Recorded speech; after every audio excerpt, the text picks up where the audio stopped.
시청자 여러분, 편하게 잘 쉬셨습니까? 눈이 옵니다. 올해 마지막 눈이겠죠? 어쨌든 근데 그렇게 뭐 바람이 많이 불고 엄청 춥지는 않습니다. 참고하시길 바라겠습니다. 네. 자, 오늘 일요일 신문 뭐가 나왔는지 자, 일면부터 한번 살펴보죠. 오늘 일면 톱 기사는 삼성 얘기입니다. 어제 삼성전자 주가가 5%가 넘게 오르면서 57,600원, 58,000원 근처 다 왔죠? 또 이렇게 되면 이제 또 6만 전자 눈에 보인다 이런 기사들 또 나오더라고요. 근데 일단 그렇게 접근할 문제는 아닌 것 같고 왜 어제 삼성전자가 5% 넘게 다른 반도체주들 특히 SK하이닉스에 비해서 이렇게 유독 많이 올랐나라는 부분에 그 이유가 뭘까라는 부분을 주목을 해야 될 겁니다. 또 왜 이 이유에 주목하는 그 이유가 어제 외국인이 거의 5천억 가까이 삼성전자를 샀습니다. 어제 코스피에서 6천억 넘게 샀는데 거의 대부분 다 3분의 2 이상을 삼성전자 한 종목을 샀다는 얘기가 또 되는 거거든요. 거꾸로 그동안에는 예를 들어서 외국인이 한 4, 5천억 샀다고 했을 때 삼성전자는 거의 다 팔았죠. 5, 6천억 팔아서 삼성전자를 빼면은 뭐 오히려 순매수다 뭐 이런 식의 얘기가 나올 정도였는데 어제만 놓고 본다면 거꾸로의 상황이 벌어진 겁니다. 자, 그럼 이유가 뭘까요? 일단 시장에서 주목하는 거는 이재용 회장입니다. 이재용 회장이 최근 얼마 전인데 삼성그룹의 전 계열사 임원 2,000명을 대상으로 세미나를 이제 열렸는데 그 자리에 이제 영상 메시지를 남겼습니다. 그 영상 메시지의 내용이 그동안 이제 이재용 회장과 관련돼서 우리가 느끼지 못했던 다소 좀 서늘한 느낌의 어떤 그런 굉장히 강도 높은 메시지들이 담겨 있습니다. 자, 보시죠. 쌍따옴표가 있는 내용이니까 이게 이제 보통 그 쿼트라고 그래서 그 멘트를 이제 그대로 따오는 내용들인데 삼성의 혁신이 사라졌다. 생존하려면 도끼를 품어라. 이런 내용들을 했습니다. 요 밑에 부제를 좀 보시죠. 현상 유지 급급하다간 생존이 어렵다. 경영진부터 죽을 각오로 행동할 때다. 뭐 이런 표현들.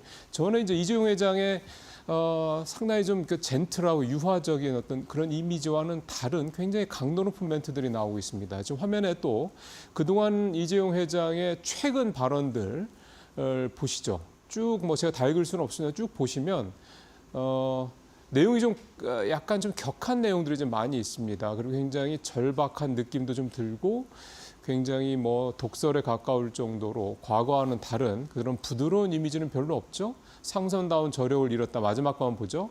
사직생의 각오로 이 위기를 대처를 해야 된다. 이런 얘기가 좀 나오고 있습니다.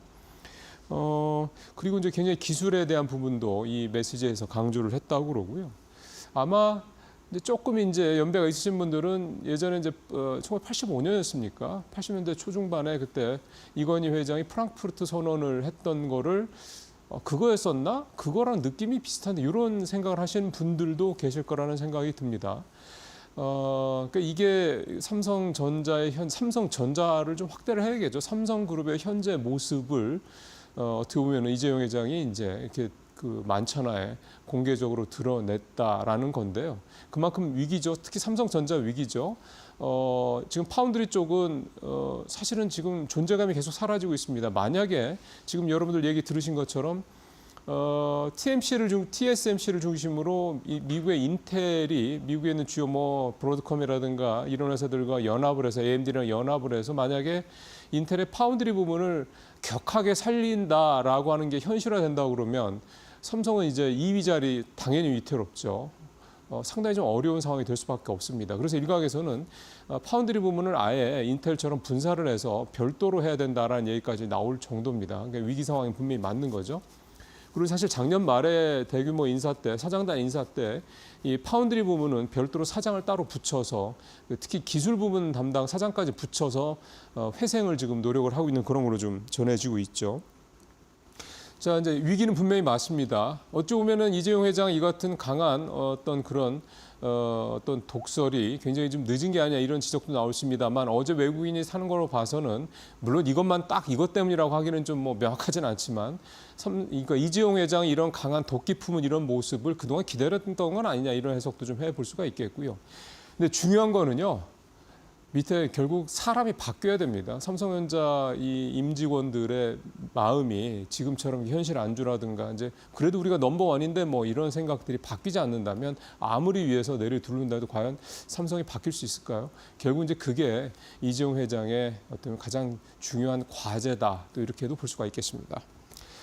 자, 이번에는 젠순왕 얘기 좀 해보죠. 젠순왕이 부르는 코스피의 봄 얘기입니다. 사실은 이재용 회장과 딱 좀 이렇게 딱 맞물려서 참 반대점에 있는 거죠. 그러니까 이재용 회장이 밑에 좀 안 좋은 쪽에 있다면 젠순왕은 좀 상당히 좀 하이 클래스에 있는 건데 요즘에 젠순왕도 옛날 같지는 않다 물론 얘기도 나오긴 합니다만 지금 이제 GTC 개발자 컨퍼런스가 좀 진행이 좀 되고 있고요. 올해부터.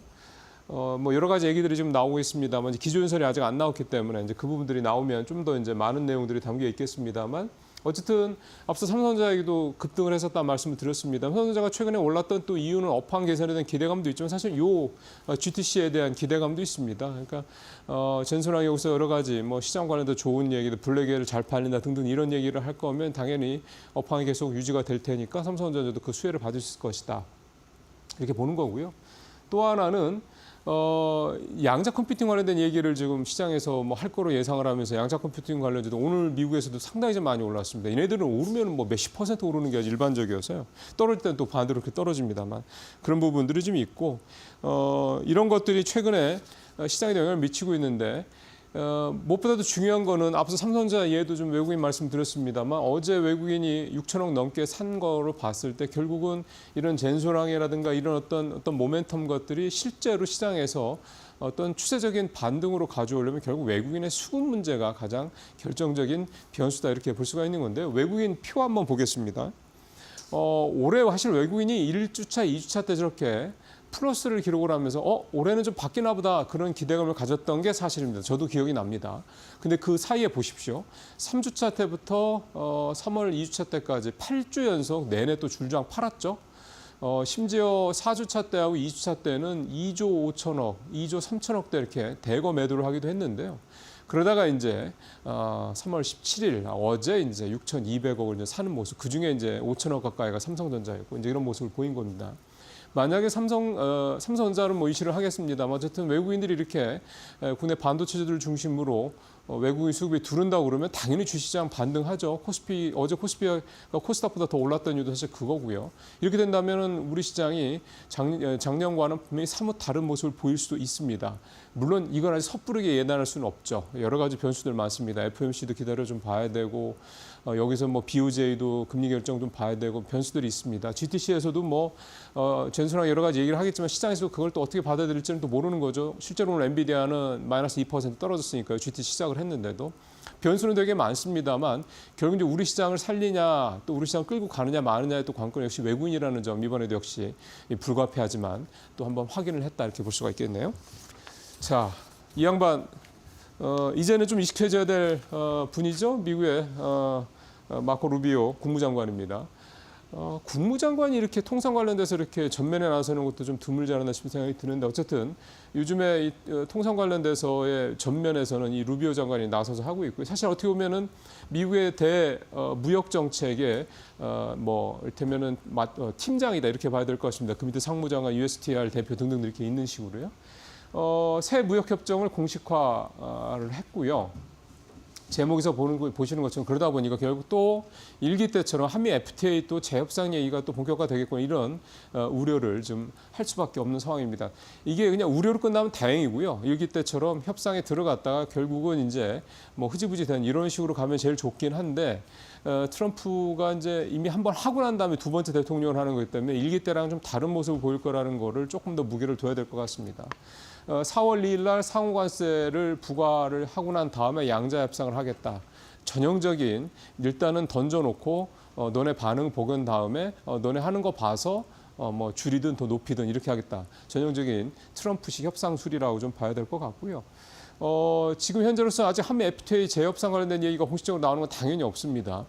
하지만 4월 넘어가서는 이런 얘기가 분명히 나올 것 같고 트럼프 대통령이 이미 지난번 의회 연설 때 우리나라가 미국에 매기는 게 미국이 우리나라에 매기는 것보다 4배나 더 많다. 이거 사실 해프닝으로 끝나긴 했습니다만 이게 해프닝이라고만 보기에는 뭔가 의도가 담겨 있다라는 의도로 봐야 되기 때문에 그런 의미이기 때문에 우리가 좀 충분히 좀 준비를 해야 될 것 같습니다. 근데 걱정입니다. 그죠? 어제도 말씀드렸습니다만 한국이 민감 국가로 지정이 된 거를 2달 뒤에 알아서 이제 부랴부랴 뭐 장관들이 미국 가네 마네 이러고 있는 판인데 참 이게 이럴 때 참 이렇게 위기 상황일 때 정부를 믿어야 되는 건데요. 좀 그런 것들이 참 걸립니다. 뭐 이 정도 하겠습니다. 오늘도. 자, 마지막 얘기 해보죠. 삼성 SDI 얘기 오늘 좀 마지막 기사로 준비를 했습니다. 삼성 SDI 갖고 계신 분들이라면 또 2차 전지 갖고 계신 분들이라면 삼성 SDI가 2조 유상증자로 한다는 소식이 나왔을 때 큰일 났구나 또 싶었던 마음들 많이 갖고 계실 겁니다. 실제로 주가도 시원찮고요. 삼성 SDI 주가 한번 따로 좀 보시죠. 저도 이제 어제 이거 준비하면서 1년짜리 이제 주가 차트를 봤더니요. 작년 3월 25일에 그러니까 거의 1년 전이죠. 49만 4,500원이었습니다. 그게 지금 보십시오. 오른쪽 끝에 3월 17일 어제 기준으로 18만 6,800원까지 떨어졌습니다. 야, 이게 뭐 이게 좀 이렇게 되면은 이게 지난 1년 사이에 대략 계산해 보니까 57% 정도 떨어진 거더라고요. 그러니까 한 60% 가까이 하락을 한 거죠. 수급도 외국인 기관 다 팔고 있고요. 삼성 SDI 주가가 20만 원대 아래로 떨어진 게 2020년 3월 이후니까 5년 만이죠. 팬데믹 그때 떨어져 나서 다시 이제 그 이후로 처음이라는 겁니다. 근데 이제 다른 데랑 비교를 또 해봐야 되죠. LG 엔솔이 같은 기간 마이너스 21% 떨어졌거든요. 그러니까 LG 엔솔보다 무려 3배 가까이 주가가 더 2배 이상 훨씬 더 많이 떨어졌다 이런 얘기가 되는 겁니다. 이제 여기다가 이제 더 불을 붙인 게 유상증자 얘기가 되는 거죠. 14일 날 나왔고. 뭐 개인 투자들 종목 토론방 들어가서 보니까 뭐 이제 도대체 이 시기에 이게 말이 되느냐라고 얘기를 하고 있습니다. 당연한 말씀입니다. 실제로 주가도 떨어지고 있고요.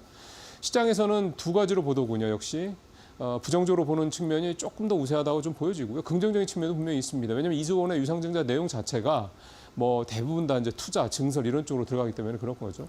근데 다만 삼성그룹에 있는 이제 이 배터리 회사인데 이 2조 원이라는 돈을 굳이 유상증자를 해야 되느냐 뭐 이런 거에 대한 지적이 분명히 있습니다. 뭐 내부적으로는 뭐 대출이나 이런 방법도 있을 텐데 회사채 발행 이런 것도 있을 텐데 그럴 경우는 회사에 재무 부담이 되니까 결국 이제 뭐 결국은 투자자들한테 떠넘기게 아니냐 뭐 이런 지적도 그래서 나올 수밖에 없는 거고요. 어쨌든 결정은 된 거고 뭐 금감원에서 들여다본다니까 금감원에서 뭐 또 정정신고서 내라고 하고 하면은 또 어떻게 될지 모르죠. 근데 어쨌든 그만큼 2차 전지는 위기 상황인 건 분명하다라고 볼 수 있겠고 다만 이제 오늘 이데일리 신문 증권면 보시면요. 그 유진투자증권의 한병화 연구위원이 미국과 유럽을 중심으로 전기차 판매가 좀 늘고 있다 이렇게 얘기를 하면서 저점 매수를 할 타이밍이다 이런 의견을 제시한 것도 있습니다. 그러니까 이렇게 증권가는 이렇게 엇갈리고 있다 참고하시고요. 역시 이제 펀더멘털 좀 잘 보셔야 될 것 같습니다. 네, 뉴스 브리핑 마치겠습니다.